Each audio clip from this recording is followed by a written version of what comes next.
I need you to understand something before I tell you this story. What happened wasn't loud. There were no screams at first. No broken windows. No obvious signs that something was wrong.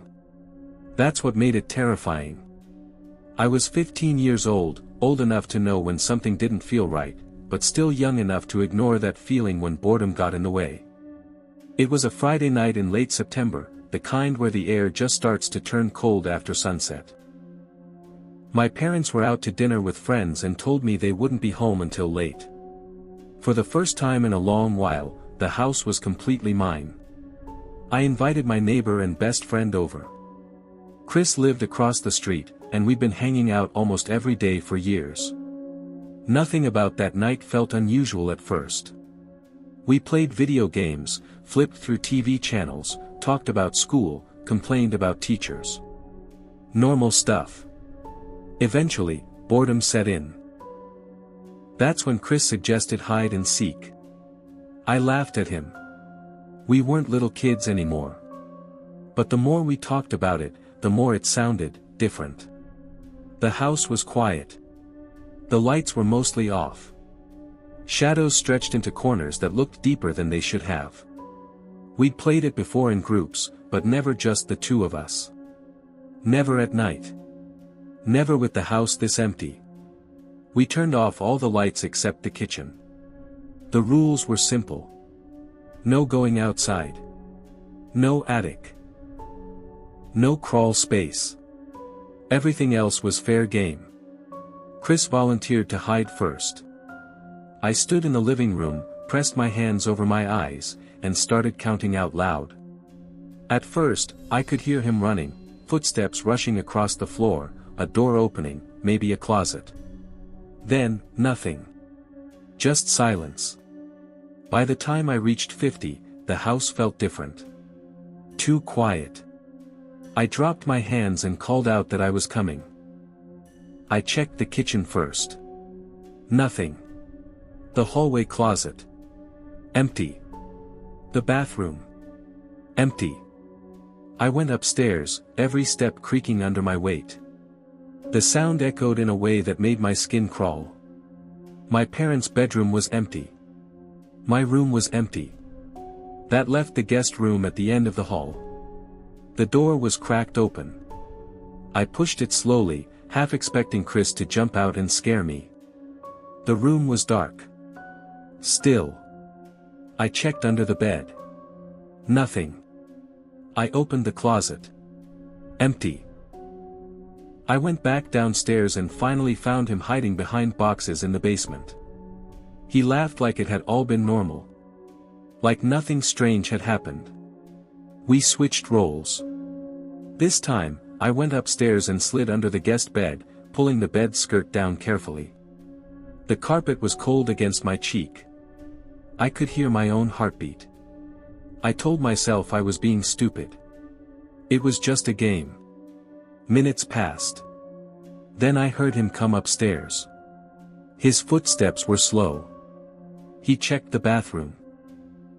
My parents' room. Then the hallway. When he entered the guest room, I held my breath so hard my chest hurt. He stopped near the bed. I could hear him breathing. His shoes shuffled slightly. Then, silence. A long silence. I waited for him to pull up the bed skirt. I waited for him to laugh. Instead, he walked out of the room. I stayed under the bed, confused, until the house felt too quiet.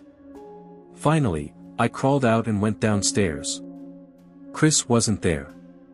I called out that the game was over. His voice answered from the basement. He said he was still looking for me. My stomach dropped. I told him I was in the kitchen.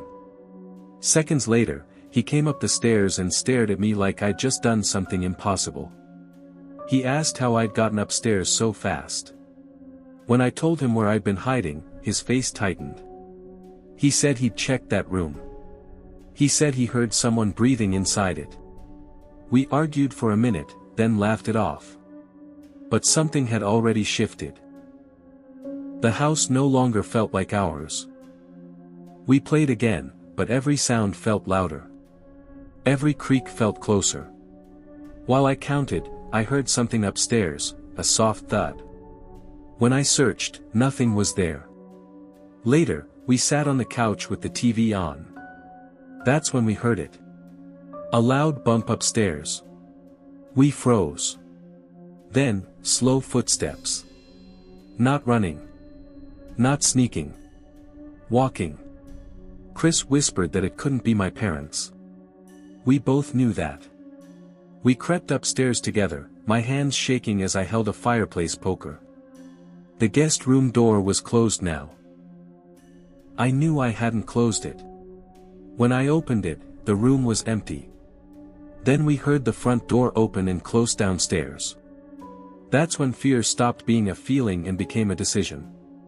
We ran. Out the back door. Across the street. Into his house. His parents called the police. The officers searched every room. They found nothing. No forced entry. No hiding place. No explanation. They told us it was imagination. But imagination doesn't open doors. For weeks after, I couldn't sleep. Every sound felt like a presence. Every shadow felt occupied. That was the last time I played hide and seek. And that was only the beginning. Because that night taught me something I wouldn't fully understand until years later. Sometimes, when you think you're playing a game, you're actually being watched. Years passed after that night, but the feeling never fully left. It didn't matter how much time went by, or how many times I told myself it had probably been nothing. Whenever I was alone in a quiet house, my mind went back to that guest room. To the sound of breathing that wasn't mine. To the footsteps that didn't belong to either of us. Chris and I didn't talk about it much after that. Not because we forgot, but because acknowledging it made it feel real again. Still, every once in a while, when we were hanging out and the room got quiet, one of us would glance toward a hallway or a dark doorway, and the other would notice. No words needed. We both remembered. I thought that was the end of it. I was wrong. When I was 14, before the house incident, I lived in a neighborhood that backed right up against a stretch of woods. Thick woods. The kind where the trees crowd together and block out most of the light, even during the day. At night, it felt like standing at the edge of a black wall. A group of us kids used to play together almost every weekend. Summer nights were our favorite. We stayed out until our parents yelled our names from porches and windows. One of our favorite games was hide and seek. During the day, it was harmless. At night, it was something else.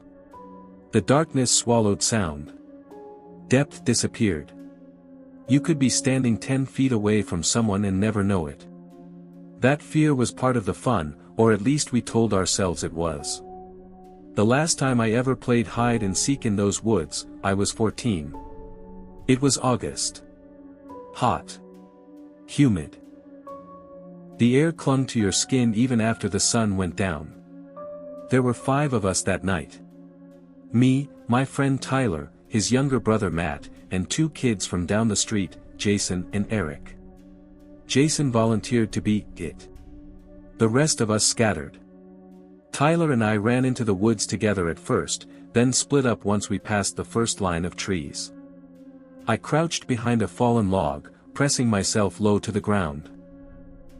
I could hear Jason counting back in the yard, his voice echoing faintly through the trees. When he finished, everything went quiet. Not peaceful quiet. Listening quiet. Crickets chirped. Leaves rustled.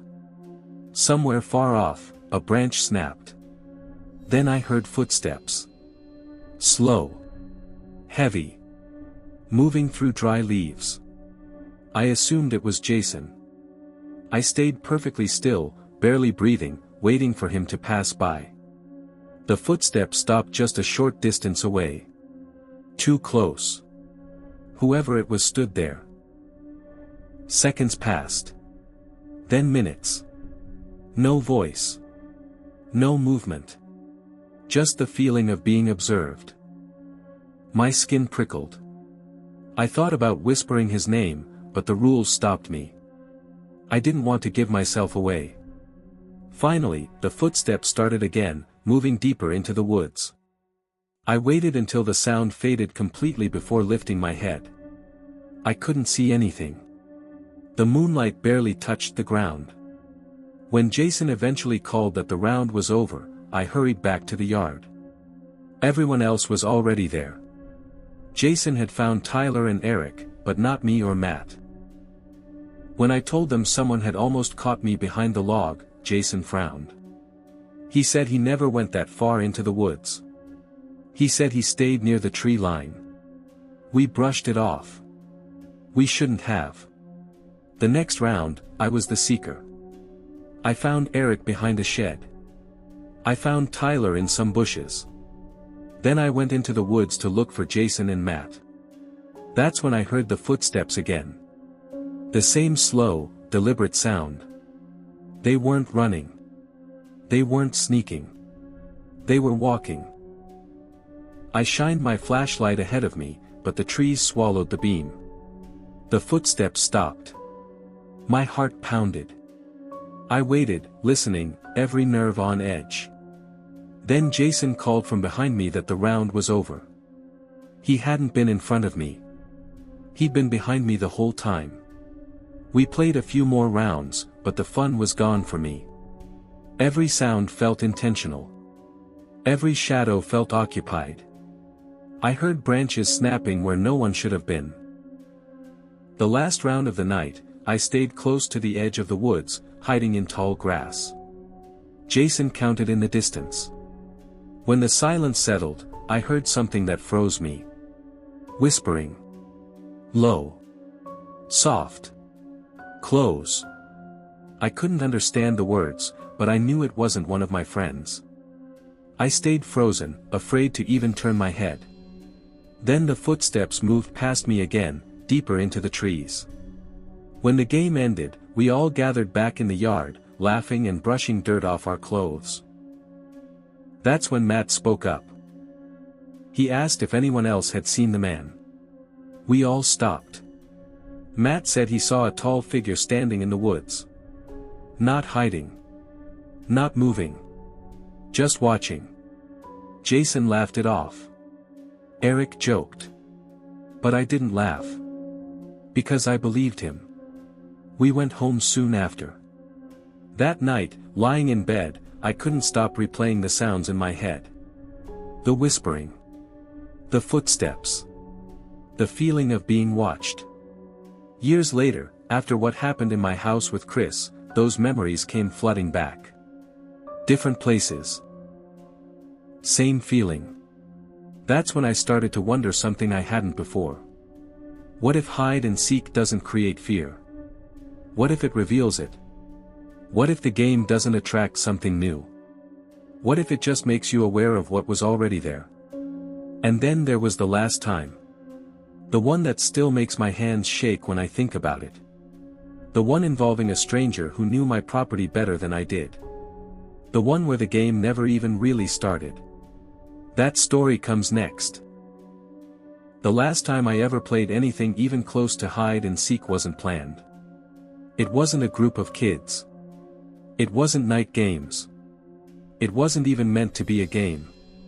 It started on a hot Saturday afternoon in July. I was 14 and living in a rural part of Pennsylvania.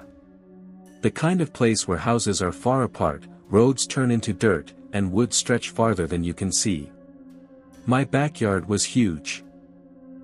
Acres of open grass, trees lining the edges, and an old storage shed sitting near the tree line. That day, it was just me and 3 of my friends.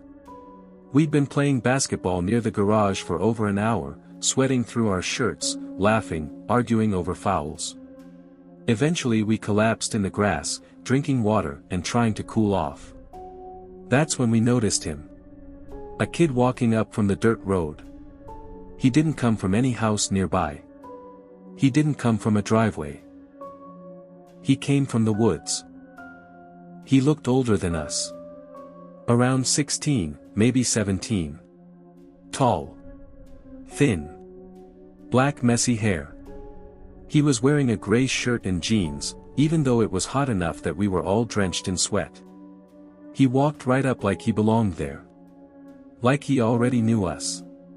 He asked if we wanted to even the teams out. None of us answered right away. Finally, one of my friends asked who he was. He smiled and said his name was Keith. Said he lived up the road and had been walking through the woods when he saw us playing. That didn't sit right with me. I had lived there my whole life. I knew every kid within miles. I'd never seen him before. Still, he acted normal enough. Calm. Friendly. Too comfortable. Someone asked if he wanted to play basketball. He shook his head. Instead, he suggested manhunt. That should have been the warning. He said my yard was perfect for it. Said there were lots of good places to hide. He said it like he already knew. We split into teams. Keith immediately volunteered to be on the hunting team. He said he loved being the seeker. The game started. I hid inside the storage shed, under a stack of old tarps. I lay there listening to footsteps outside, breathing in the smell of gasoline and dust. Eventually I got caught and walked back to the patio. One by one, everyone returned. Except Keith. At first, no one said anything. Then someone asked where he was. We waited. 10 minutes passed. Then 15. He never came back. We assumed he left. Just disappeared without saying a word. That night, I noticed something near my bedroom window. A piece of rope lying in the grass. Old. Dirty. Weathered. I knew it hadn't been there earlier. Later that night, I heard footsteps outside my bedroom door. Quiet ones. No coughing. No shuffling. No familiar sounds. Just movement. I locked my door. Minutes later, I heard the front door open and close. I woke my dad. We searched the house. Found nothing. But the next night, at around 2 in the morning, I heard scratching on my window. Slow. Deliberate. When I pulled the blind back just enough to look, there was someone standing inches from the glass. I never saw Keith again.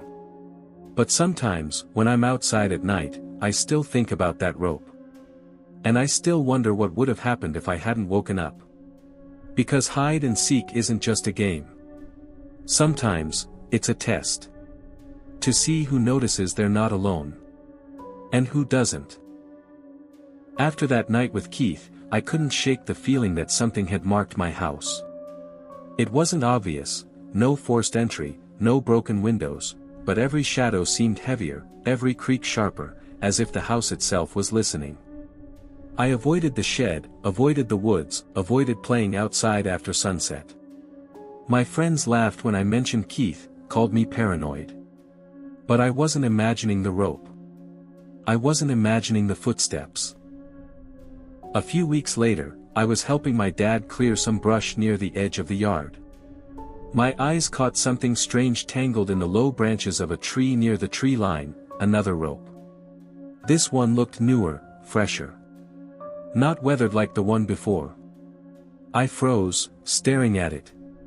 My dad asked what was wrong. I told him I thought someone had been watching us, just like that kid, Keith.